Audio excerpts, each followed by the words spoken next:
오늘이 예수님께서 십자가 지러 예루살렘에 입성하신 날을 기념하는 종려주일입니다.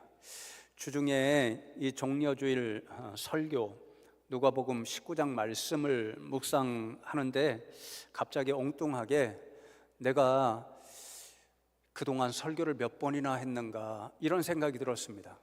대략 계산을 해보았습니다. 주일에 1, 2부, 그리고 수요일, 또 신방, 또 새벽 기도 한 7,000번 이상을 했더라고요. 많이 했죠.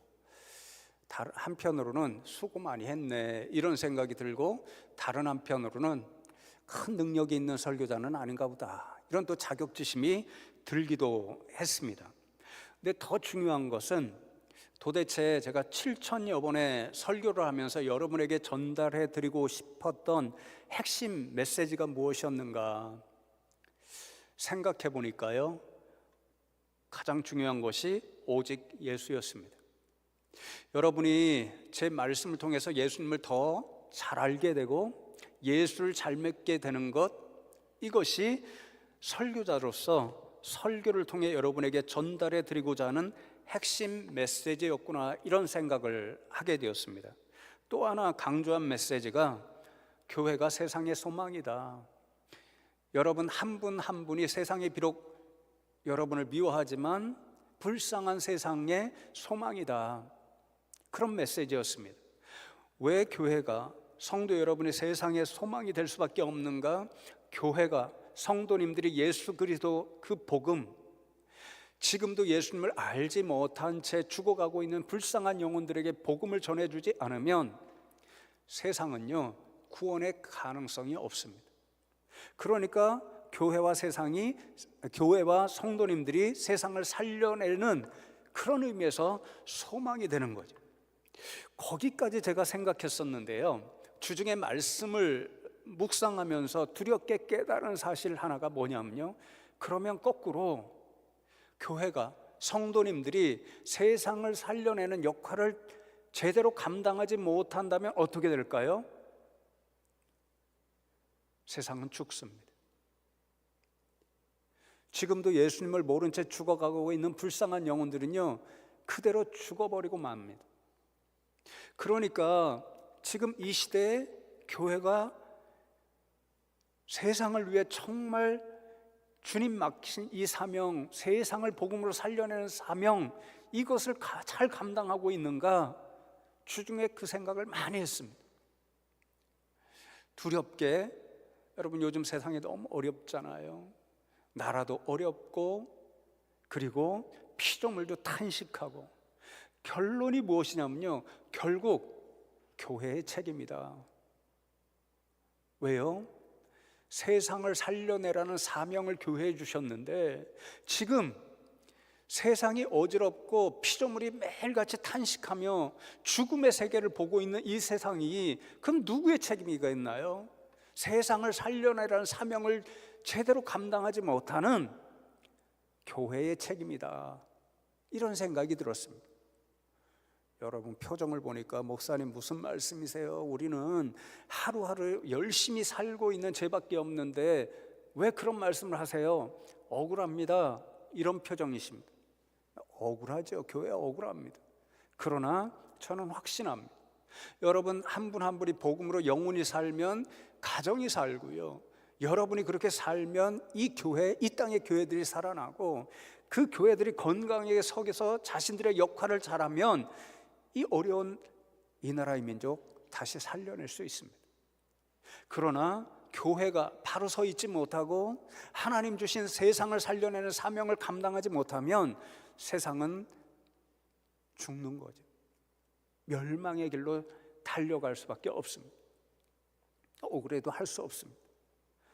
제가 왜 이런 말씀을 드리냐면요, 오늘 우리가 함께 생각하는 누가복음 19장 말씀을 44절, 이 본문이 41절로부터 시작되는 단락부터 시작되고요, 44절까지 끝나고 바로 이어지는 말씀이 성전 정화하시는 45절과 46절입니다. 이 말씀을 주중에 함께 묵상하면서 주님께서 이 시대, 오늘 종려주일에 우리에게 깨우쳐 주시고자 하는 교훈이 무엇일까, 제가 이미 말씀드린 것입니다. 성도가 한 사람 살면 교회가 살고, 교회가 건강하게 세워지고 살아나면 나라와 민족, 피조물도 살려낸다. 그러나 거꾸로 성도가 바로 서지 못하고, 교회가 건강하게 서지 못하고, 주님 주신 사명 그 역할을 감당하지 못하면 세상은 망한다. 주님이 주시는 교훈이 이것입니다. 오늘 이 두 단락의 말씀을 예수님께서 어떤 행동을 통해서 우리에게 그 교훈을 주시는가, 예수님이 하신 행동을 중심으로 나누고 기도하면 좋겠습니다. 첫 번째로 예수님은 예루살렘 성을 보시고 우셨습니다. 41절 말씀을 보시면 가까이 오사 예루살렘 성을 보시고 우시며 그렇게 말씀합니다. 우셨다는 말씀의 원어를 찾아보니까요, 너무 슬픈 상황입니다. 가슴이 찢어지는 듯한 아픈 상황입니다. 그래서 곡한다, 애곡한다, 이런 뜻입니다. 여러분, 애곡하는 것이 어디에서 볼 수 있나요? 장례식장이죠. 죽음이 있는 자리에서 사람들은 애곡합니다. 가슴이 찢어져서 견딜 수 없어서 곡하는 거죠. 엉엉 우는 거죠.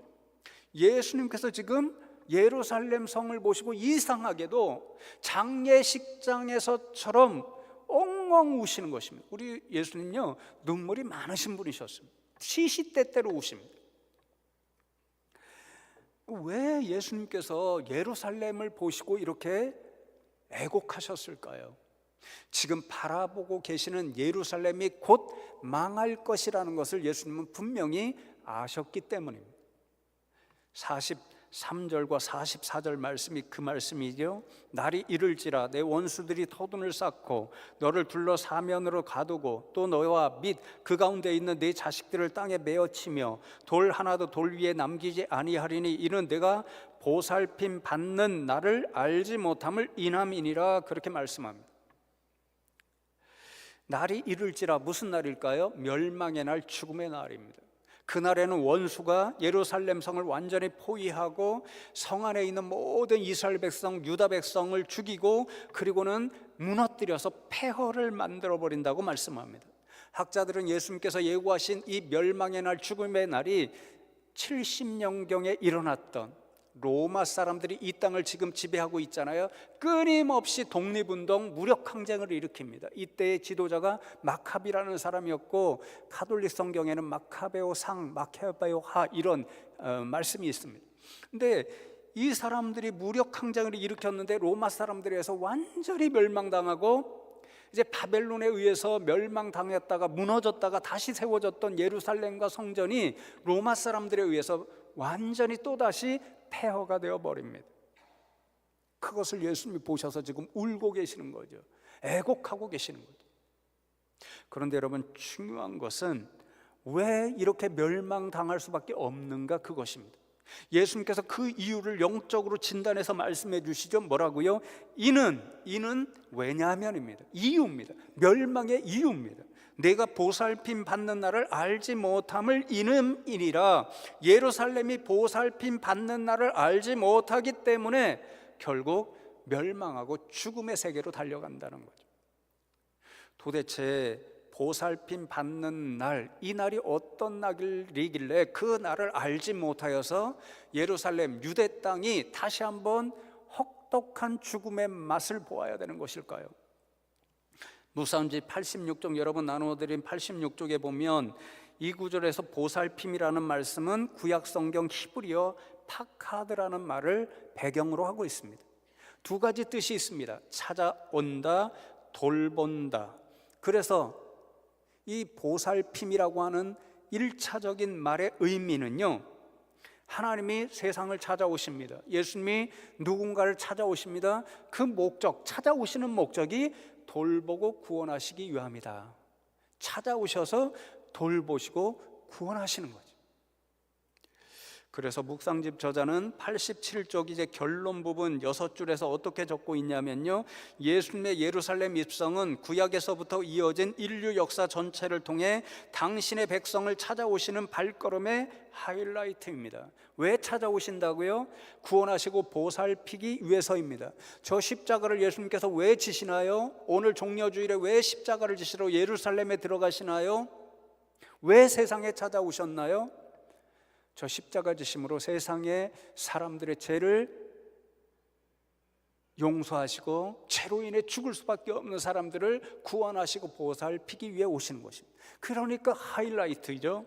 그래서 종려주일에 우리가 기뻐하며 주님을 환영하는 이유가 바로 여기에 있다는 거죠. 하나님의 큰 구원의 역사 가운데 우리 삶이 있음을 확인하며 오늘 삶의 현장에 찾아오실 힘겨운 우리 일상을 돌보실 하나님에 대한 신뢰를 새롭게 하는 날, 그것이 종려주일, 오늘 예배의 의미라는 거죠. 그런데 여러분의 성경 말씀 한번 보십시오. 보살핌 받는 날 앞에 뭐가 적혀 있죠? 성경 안 가져오셔가지고 제 입만 보고 계시네. 1이라고 적혀 있죠. 1 보여요? 1. 그리고 각주입니다. 그 밑에 해설이 붙여 있죠. 뭐라고 적혀 있습니까? 심판. 그리고 뭐 베드로전서 어디 말씀을 보라 그렇게 적혀 있죠. 무슨 말씀이냐면요, 이 보살핌이라는 말이 이중적인 뜻이 있다는 것입니다. 이중적인 뜻. 첫 번째는 무엇입니까? 이미 말씀드렸죠. 하나님이, 예수님이 누군가를 찾아오시는 궁극적인 목적이 보살피고 구원하시는 것입니다. 그 하나님의 찾아오심에 대해 아멘으로 응답하면 하나님의 본래 목적대로 그 사건, 구원하시고 보살피시고 돌보시는 사건이 어떤 사람, 백성에게 임합니다. 그런데 하나님이 찾아오심을 거부합니다. 하나님이 돌보시고 구원하시는 그 사건을 깨닫지 못하고 알지 못하고 필요 없습니다, 거부해버립니다. 그러면 어떻게 될까요? 구원의 목적이 바뀝니다. 보살핌의 목적이 바뀝니다. 심판하고 징벌하는 거죠. 구약의 예언자들이 그런 것을 보여주지요. 하나님의 예언자의 모습을 통해서 이스라엘 백성들을 찾아오십니다. 말씀을 통해서 그들에게 말씀하십니다. 구원하시기 위해서, 그들을 건져내시고 보살피고 돌보시기 위해서 말씀을 통해서 예언자라는 모습으로 하나님이 찾아가시는 거죠. 그들이 예언자의 말씀을 통해서 하나님을 받아들이면 그들에게는 구원의 사건이 임합니다. 그러나 너무도 안타깝게도 이스라엘 백성들이 예언자의 모습을 통해 찾아오시는 하나님을 거부하죠. 끝까지 받아들이지 않죠. 그러면 어떻게 합니까? 구원이 바뀌어서 심판의 역사, 징벌의 역사가 그들에게 임하는 거죠. 지금 하나님께서 예루살렘을 찾아오십니다. 유다 사람들을 구원하시기 위해, 보살피기 위해 찾아오셨습니다. 자신의 독생자 예수님의 이름, 예수님의 모습으로 이스라엘 백성들, 이 땅 세상 사람들을 찾아오셨습니다. 그런데 예루살렘 유대 백성들은 어떻게 반응할까요? 아멘으로 받아들이면 좋겠는데, 그러면 하나님 계획하신 구원의 사건이 그들에게 임할 텐데, 안타깝게도 그러지 않았습니다. 47절 말씀을 보시면 예수께서 날마다 성전에서 가르치시니 대제사장들과 서기관들과 백성의 지도자들이 그를 죽이려고 꾀하되 그렇게 말씀합니다. 예수님의 모습으로, 복음으로 하나님이 이스라엘 백성 유다 사람들을 건져주시고 보살피시기 위해서 찾아오셨는데 그들은 거부합니다. 미워합니다. 예수님을 오히려 죽이려고 합니다. 그래서 마지막 순간에는 예수님을 못 박는 일에 앞장섰습니다. 이 지도자들이 앞장서니까 열광적으로 오늘 호산나 부르며 예수님을 따라왔던 수많은 백성들도 예수님께로부터 돌아서서 십자가에 못 박는 일에 앞장서게 됩니다. 그러니 예수님이 찾아오신 그 뜻이 이루어지지 못하고, 구원하고 건져주시고 보살펴주시는 목적이 이루어지지 못하고 심판과 멸망과 죽음을 맞이하게 되니 예수님 보시고 애곡하십니다. 그래서 여러분, 제가 주중에 깨달은 게 무엇인가 서두에 말씀드린 것입니다. 교회가, 성도가 세상의 소망이 되어야 하는 그 사명을 감당해야 하는 이유가 바로 여기에 있습니다. 감당하지 않으면 죽어버리니까요. 그래서 굉장히 중요한 말씀이 42절인데요. 이르시되 너도 오늘 평화에 관한 일을 알았더라면 좋을 뻔하였거니와 지금 내 눈에 숨겨졌도다 그러잖아요. 너도라는 말, 영어로 you also라는 말을 주목하시면 좋겠습니다. 너도, 예루살렘이죠, 유대 나라죠, 너희들도 평화에 관한 일을 알았더라면 좋았을 텐데 그것을 알으면 망하지 않을 텐데 지금 몰라서 망하고 있고 죽음으로 치닫고 있다. 그래서 애곡하시는 겁니다. 그러니까 이 말은요, 보살핌 받는 나를 알지 못한다는 것과 똑같습니다. 그런데 뭐라고 말씀하시죠? 너도라고 이야기합니다. 너도라는 말은 무엇입니까? 너희들은 알지 못하는데, 그래서 너무도 안타깝게 지금 망하고 있는데 너희들 말고 다른 사람은 알고 있다, 그 말이잖아요. 누가 알고 있을까요? 37절과 38절 말씀을 보시면 이미 감람산 내리막길에 가까이 오심에 제자의 온 무리가 자기들이 본 바 모든 능한 일로 인하여 기뻐하며 큰 소리로 하나님을 찬양하여 이르되 찬송하리로다. 주의 이름으로 오시는 왕이여 하늘에는 평화여 가장 높은 곳에는 영광이로다 하니, 그렇게 말씀합니다. 여러분, 사복음서가 다양한 관점에서 복음서를 기록했기 때문에 메시지 자체들이 강조하는 부분이 조금씩 다를 수 있습니다. 누가복음 기자가 지금 예수님에 대하여 보고하는, 특별히 예수님께서 어떤 모습으로 세상에 오셨는지, 그리고 오늘 예루살렘의 종려주일에 입성하시는 분이 어떤 분으로 입성하시는지, 그것이 다른 복음서와 비교할 때 다릅니다. 아주 다릅니다. 다른 복음서에는요, 모든 무리들이, 제자들을 포함해서 모든 무리들이 예수님께서 나귀를 타고 들어가실 때에 종려나무 가지를 흔들고 깔면서 막 뭐라 그러죠? 호산나 다윗의 자손이여, 이렇게 찬송하면서 예수님을 따라갑니다. 근데 오늘 누가복음의 말씀에 보면 무리들이 아닙니다. 제자들만 예수님을 찬양합니다. 그 찬양하는 음성도 다릅니다. 다른 복음서는 다윗의 자손이여 이렇게 찬양하는데 왕이라고 찬양합니다. 그 왕은 어떤 왕입니까?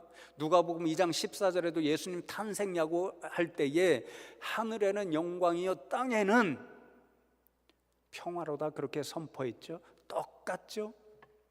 하나님께는 영광이 되고 세상에 예수님께서 왕이신데 평화를 가지고 오시는 평화의 왕입니다. 이것은 팍스 로마나, 당시 사람들이 알았던 팍스 로마나, 로마의 평화가 아닙니다.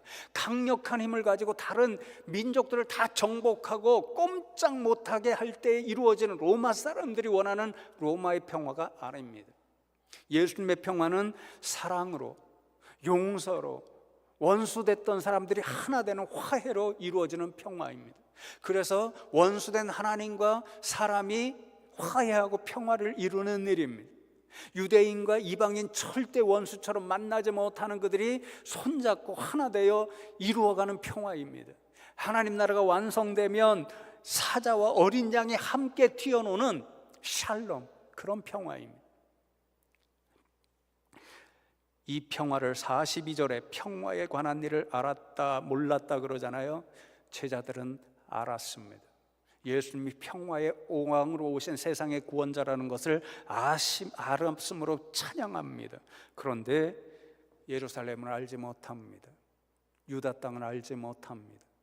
그래서 그분의 보살핌, 구원하시기 위해 오신 목적, 그것을 알지 못함으로 거부합니다. 그러니 멸망으로, 죽음으로 끝이 나 버리고 맙니다. 여러분, 그러니 교회가 세상을 위해 필요한 거죠. 오늘 세상은 이 유다 사람처럼, 예루살렘 사람들처럼 예수님께서 왜 세상에 오셨는지, 평화의 왕으로 오신 분이라는 것, 보살핌을 위해서 오신 분이라는 것, 구원하시기 위해서 오신 분이라는 것, 그것을 모릅니다. 그래서 가만히 버려두면 유다 사람들처럼, 예루살렘 사람처럼 결국 멸망과 죽음으로 끝이 날 수밖에 없습니다. 어떻게 해야겠습니까? 누가 살려낼 수 있습니까? 교회입니다. 여러분 자신입니다. 여러분이 복음으로 살려내지 못하면 세상은 죽음으로 끝납니다.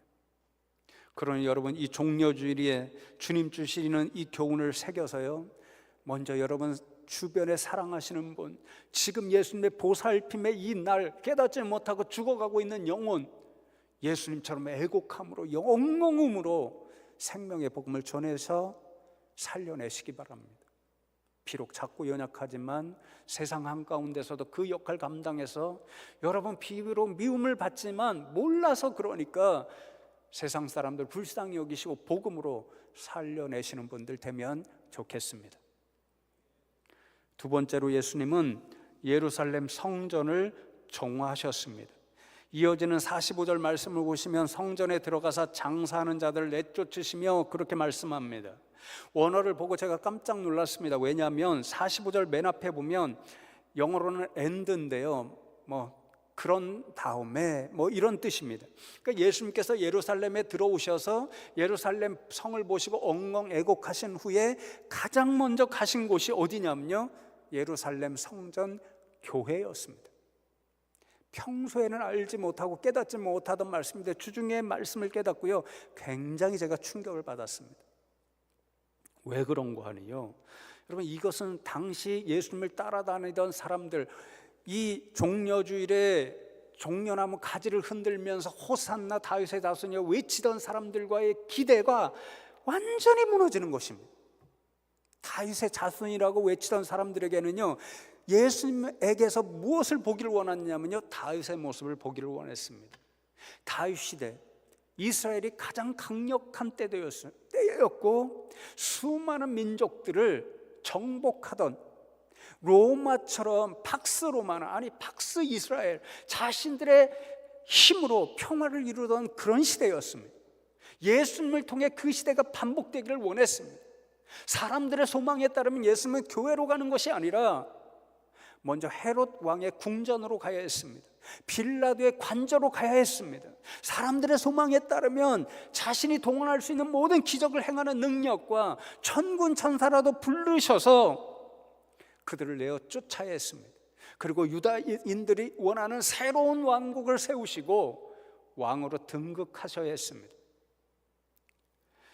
그런데 예수님은 교회로 가셨습니다. 성전으로 달려가셨습니다. 왜일까요? 왜 궁전이 아니고 빌라도의 관저가 아니고 왜 예루살렘 성전 교회로 바로 달려가신 것일까요? 그리고 왜 그 교회를 깨끗하게 정화하신 것일까요? 제가 말씀드렸죠, 예수는 이런 일을 통해서 세상을 살리는 게 궁전에 있지 않고 빌라도의 권세에 있지 않다는 겁니다. 세상을 살리는 권세 하나님은 어디에 주셨는가? 교회에 주셨다라는 거죠. 성도들에게 주셨다는 거죠. 그러니 교회가 살아야 지금 죽어가는 영혼들, 유다 백성들을 누가 살리는가? 예루살렘 성전이 바로 서야 살릴 수 있는 거죠. 그렇지 않으면 죽는 것입니다. 그래서 예수님은 그것을 깨닫게 하시기 위해서 성전을 정화하셨습니다. 지금 그런데 안타깝게 왜 예루살렘 성전이 정화의 대상이 되고 있나요? 여러분 46절을 보시면 그들에게 이르시되 기록된 바 내 집은 기도하는 집이 되리라 하였거늘 너희는 강도의 소굴을 만들었도다 하시니라, 그렇게 말씀합니다. 예수님께서는 이사야 56장 7절을 인용하셔서 성전, 교회 본연의 모습이 어떠해야 하는가를 말씀하십니다. 교회는 기도하는 집이라고 말씀합니다. 기도하는 행위를 말씀하시는 것이 아닙니다. 기도가 담고 있는 정신입니다. 기도하는 행위는 예배의 자리에서 이루어지는 예배의 요소의 가운데 하나입니다. 기도를 포함해서 모든 예배가 지향해야 할 정신이 있습니다. 여러분, 기도도 우리의 소원만 간구하는 기도가 될 수 있습니다. 우리의 소원을 기도를 통해서 하나님 앞에 아뢰 수 있죠. 그게 복 가운데 하나입니다. 근데 그것만 한다면 기도의 진짜 정신이 아닙니다. 기도의 진짜 정신, 예배의 모든 정신은요, 지금 우리의 기도를 들으시는 분, 예배를 받으시는 분, 이 교회의 주인 되시는, 찬양대 찬양했던 우리의 모든 것의 주인 되시는 하나님께 우리의 모든 마음과 정신을 집중하는 것입니다. 그 집중하는 일이 기도이고, 그 집중함으로 통해서 하나님과의 인격적인 관계를 유지하고 하나님과 대화함으로 하나님의 뜻을 들어 분별하고 하나님의 뜻대로 살아가겠노라고 결단하는 일, 이것이 기도의 진짜 정신입니다. 그 정신이 살아 있어야 교회는 본연의 모습으로 건강하게 서 있는 것이고, 그때야 죽어가고 있는 예루살렘, 죽어가고 있는 세상을 살려낼 수 있습니다. 그런데 지금 예루살렘 성전 교회는 어떤가요? 교회 본연의 모습이 아닙니다. 하나님 중심이 아닙니다. 인간의 탐욕을 채우기 위한 인간 중심의 장소입니다. 장사하고 있습니다. 상행위 하고 있습니다. 성전에 들어가면 하나님 앞에 예배하고 기도할 때 짐승을 제물로 드립니다. 그것은 흠이 없어야 합니다. 근데 이스라엘 백성들이 디아스포라, 세계 곳곳에 흩어져 있습니다. 오늘과 같이 6월절이나 이런 때에 다 열방에서 와서 하나님 앞에 짐승을 잡아 예배드려야 되는데, 흠이 없어야 되는데 먼 나라로부터 끌어오면 반드시 흠이 생깁니다. 그럼 성전에 출입할 때 제사장이 보고 불합격 그럽니다. 그러면 멀리서부터 가져온 것이 온갖 수고가요 수포로 돌아가는 거죠. 주변에서 살 수밖에 없습니다. 어떻게 할까요? 기회인 거죠. 돈 벌 수 있는 기회. 높은 값을 받고 팔아서 폭리를 취합니다. 오늘날로 말하면 또 환전하는 분이 있습니다. 환전상이죠. 열방의 백성들이요, 유다의 돈을 가지고 이제 세겔, 반세겔을 성전세로 드려야 됩니다. 성전 유지하는 거죠. 반세겔은 노동자의 이틀 품삯입니다. 근데 열방의 백성들이 멀리서 오니까요, 유다 화폐를 잘 가지고 있지 않습니다. 로마에서 오는 사람들은 로마 화폐, 애굽에서 오는 사람들은 애굽 화폐. 그러니까 성전에 출입세를 내기 위해서는 어떻게 해요? 환전해야 합니다. 또 높은 환전 수수료를 받는 거죠. 그런데 여러분, 정말 예수님이 가슴 아파하는 것은요, 이런 상행위가 당시 성전을 관리하는 모든 제사장들, 대제사장들과 결탁되어 있었다는 사실입니다. 무슨 말입니까? 하나님의 말씀으로 성도 한 사람 한 사람을 살려내고 예루살렘 성전 하나님의 교회를 바로 세워서 죽어가고 있는 예루살렘, 유다를 살려내야 할 제사장들, 대제사장들이 그 교회를 인간의 물질을 향한 탐욕을 채우기 위한 수단으로 바꾸어 버렸다는 거죠. 교회가 바로 서 있지 못합니다. 교회가 바로 서 있지 못하니까 성도들의 영혼이 병들어 있습니다. 세상을 향한, 예루살렘을 향한 제 역할을 못하고 있습니다. 그러면 어떻게 됩니까? 예루살렘 유대를 살리지 못하고 오히려 교회가, 예루살렘 성전이, 오히려 제사장들이, 대제사장들이 예루살렘 멸망의 근본적인 원인이 되어버리고 말고 있습니다. 그러니 예수님께서 성전을 정화하시는 거죠. 정신 차리라고. 여러분, 그러니 이 예수님께서 만일 오늘 이 땅에 찾아오신다면 가장 먼저 어디로 달려가실까요? 퀴즈입니다.